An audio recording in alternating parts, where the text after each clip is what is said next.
తన కొరకు కనిపెట్టుకున్న వారు ఎన్నడూ అవమానం నందరని వాగ్దానం చేసిన మన దేవునికి స్తుతి చెల్లిస్తూ మీ అందరికీ నా హృదయపూర్వక శుభములు. ఈ రోజు మన ధ్యానం లూకాసు వార్త 11వ అధ్యాయం 33 నుంచి 36 వచనాల వరకు చదువుదామా ఒకసారి. ఎవడనూ దీపం వెలిగించి చాటు చోటునైనను కొంచెం క్రిందనైనను పెట్టడు, కాని లోపలికి వచ్చి వారికి వెలుగు కనపడుటకు దీపస్తంభం మీదనే పెట్టును. నీ దేహమునకు దీపము నీ కన్నే గనక నీ కన్ను తేటగా ఉంటే ఈ దేహమంతయు వెలుగుమయమై ఉండును. అది చెడినదైతే నీ దేహమును చీకటిమయమై ఉండును. కాబట్టి నీలో నుండి వెలుగు చీకటి అయి ఉండకుండా చూచుకొనుము. ఏ భాగమైనను చీకటి కాక నీ దేహమంతయు వెలుగుమయమైతే దీపము తన కాంతి వలన నీకు వెలుగిచ్చినప్పుడు ఎలాగుండునో అలాగు దేహమంతయు వెలుగుమయమై ఉండునని చెప్పెను. ఈ వాక్యం ద్వారా ప్రభు మనకు తెలియచేయాలనుకుంటున్న విషయం ఏంటో గమనిద్దామా. బైబిల్ చెప్తుంది ఆత్మ మనిషిలో దేవుడు పెట్టిన దీపము అని. సామెతల పుస్తకం 20వ అధ్యాయం 27వ వచనంలో చూస్తే నరుని ఆత్మ యెహోవా పెట్టిన దీపము, అది అంతరంగములన్నీ శోధించును అని. ప్రతి నరునిలో ఆ దీపము వెలిగించబడాలి. అంటే క్రీస్తు రక్తంలో కడగబడితేనే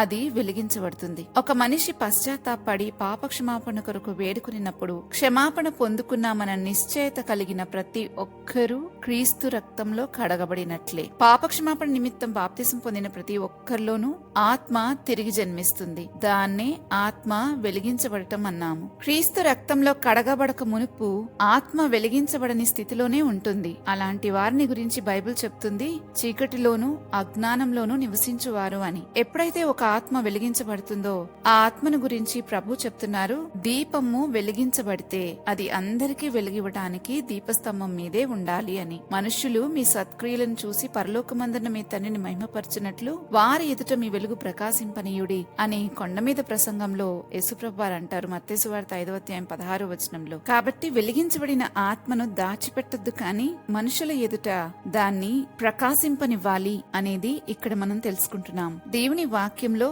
వెలుగు అన్న పదానికి అర్థము సమస్త విధములైన మంచితనము, నీతి, సత్యము అని రాయబడింది. ఎఫెసీయులకు రాసిన పత్రిక 5వ అధ్యాయం 9వ వచనంలో ఈ విషయాన్ని చదవగలము. దీన్ని బట్టి మనకు అర్థమవుతుంది ఒక వ్యక్తి వెలిగించబడ్డాడు అని మనం ఎలా గుర్తిస్తామంటే అతనిలో ఉన్న సత్క్రియలు, సమస్త విధములైన మంచితనము, నీతి, సత్యము ఇవన్నీ కలిగి ఉన్న వారిని వెలిగించబడ్డారు అని మనం అంటాం. ఒకసారి వెలిగించబడిన తర్వాత 35వ వచనంలో ప్రభు అంటున్నారు, నీలో నుండి వెలుగు చీకటి అయి ఉండకుండా చూచుకొనుము అని. అంటే ఒకసారి వెలిగించబడిన తర్వాత తప్పిపోకుండా చూసుకోమని ప్రభు చెప్తా ఉన్నారు. ఈ విషయాన్ని మనం హెబ్రీలకు రాసిన పత్రిక 6వ అధ్యాయం 4 నుంచి 6 వచనాలు చదివితే మనకి స్పష్టంగా అర్థమవుతుంది. ఒకసారి వెలిగింపబడి పరలోక సంబంధమైన వరమును రుచి చూసి పరిశుద్ధాత్మలో పాలివారై దేవుని దివ్యవాక్యమును రాబో యుగ సంబంధమైన శక్తుల ప్రభావమును అనుభవించిన తరువాత తప్పిపోయిన వారు తమ విషయంలో దేవుని కుమారుని మరలా సిలువ వేయుచు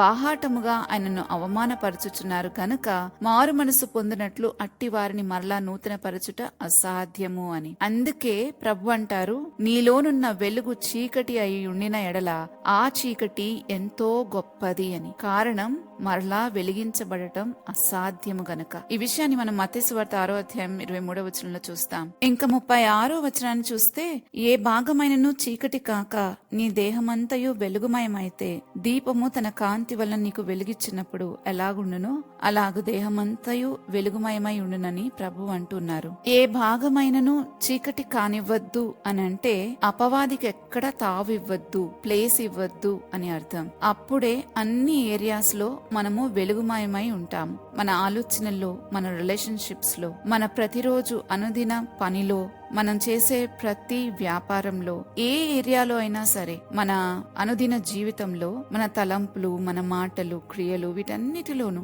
ఎక్కడ కూడా అపవాదికి ప్లేస్ ఇవ్వకుండా ఉంటే ఏ ఏరియా కూడా చీకటిగా, ఏ భాగం కూడా చీకటిగా ఉండదు.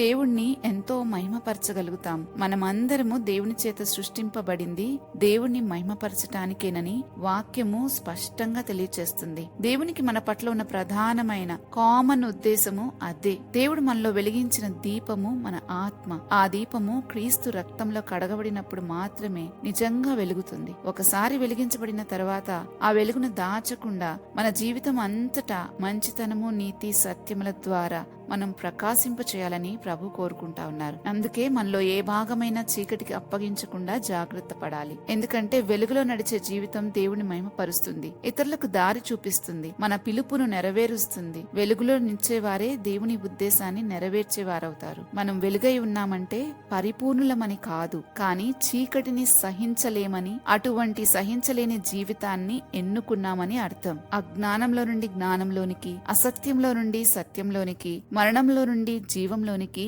దాటి వచ్చామని అర్థం. కాబట్టి మనం ఎక్కడైనా అపవాదికి ద్వారాలు తెరిచి ఉంటే వాడు అందులోనికి ప్రవేశించి చాలా చక్కగా మనల్ని అంతటినీ ఆక్యుపై చేద్దామని ట్రై చేస్తాడు. అపవాదికి ద్వారాలు తెరవడం అంటే ఎక్కడైనా మనము, ఉదాహరణకి చెప్తున్నాను, ఎక్కడైనా మనం కాని మాట పలికినా, చేయకూడని పని చేసినా, లేకపోతే దేవుడు వద్దన్న విషయాలపై మనం దృష్టి పెట్టి వాటినే మరలా చేస్తున్నా, పాపంలో ఉన్నా, ఇక్కడ అంతా కూడా అప్పుడు దుష్టుడు మనల్ని క్లెయిమ్ చేసుకునే అవకాశం ఉంటది. కానీ ఎప్పుడైతే మనము దేవుని చేత మనం క్షమాపణ పొందుకుంటామో, ఆయన రక్తంలో కడగబడతామో, అపవాదికి మన మీద ఏ క్లెయిమ్ చేసుకోలేడు. అంటే ఈమె నా సొత్తు అని నిన్ను గురించి కానీ నన్ను గురించి కానీ చెప్పలేడు. ఎందుకంటే ఒక్కసారి మనం పాప క్షమాపణ పొందుకుని క్రీస్తు రక్తంలో కడగబడితే ఇక మనం దేవుని సొత్తైన ప్రజలమే. అప్పుడు మన మీద ఏ క్లెయిమ్ చేయలేడు. కానీ మనము ఎప్పుడైనా సరే అపవాదికి ద్వారాలు తెరిస్తే వాడొచ్చి ఈమె నా సొత్తు అని చెప్పే అవకాశం ఉంటుంది. గనుక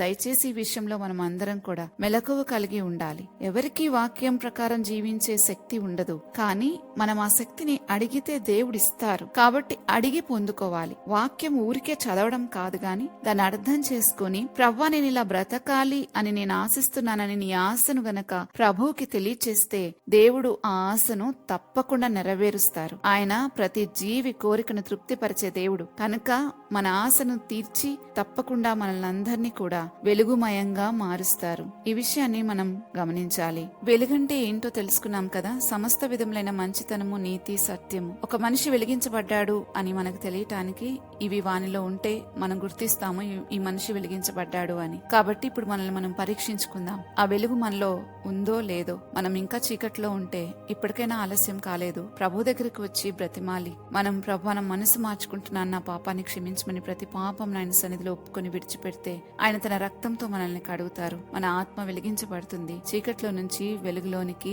మనం దాటిపోగలం. నిజంగా మరణంలో నుంచి జీవంలోనికి అప్పుడు మనం ప్రవేశిస్తాం. ఆయనలోని జీవం ఉంది అని, ఆ జీవం మనుషులకు వెలుగై ఉంది అని లేఖనం చెప్తా ఉంది. క్రీస్తులోని జీవాన్ని మనం తీసుకున్నట్లయితే నిజంగా మనం వెలిగించబడతాం. ఆ జీవము నీ కోసం ఎదురు చూస్తా ఉంది. ప్రార్థించుకుందామా? పరిశుద్ధుడైన మా తండ్రి, నీకు స్తోత్రాలు చెల్లిస్తున్నాను. గొప్ప దేవుడవు, సర్వాధికారివి, నిత్యము నివసించు దేవుడవు తండ్రి. మాతో ఈ రీతిగా మాట్లాడి మా జీవితాలను వెలిగించినందుకు మీకు స్తోత్రాలు చెల్లిస్తున్నాను. అయ్యా, ఒక వ్యక్తి వెలిగించబడటానికి నీవు శిలువ మీద ఎంతో త్యాగం చేయవలసి వచ్చింది, గొప్ప అర్పణ అర్పించవలసి వచ్చింది. అయితే ఈ రోజు ఎవరమైనా మేము చీకట్లో ఉంటే, లేదా మాలో ఏ భాగమైన చీకటి అయి ఉంటే, దయచేసి నా తండ్రి మేమందరము వెలుగులోనికి వచ్చుటకు సహాయం చేయమని, ఈ రక్తంలో కడగబట్టడానికి కృపచూపమని ప్రాధేయపడుతున్నాను. ఎవ్వరము కూడా నా తండ్రి అజ్ఞానంలో ఉండిపోవద్దు, చీకటిలో నిలిచిపోవద్దు, మరణమందు నిలిచి ఉండొద్దు. దయచేసి మేమందరము జీవంలోనికి దాటునట్లుగా సహాయం చేయండి. దాన్ని కొనసాగించడానికి కృపచూపమని యేసుక్రీస్తు ప్రభువారి నామంలో వేడుకుంటున్నాము తండ్రి.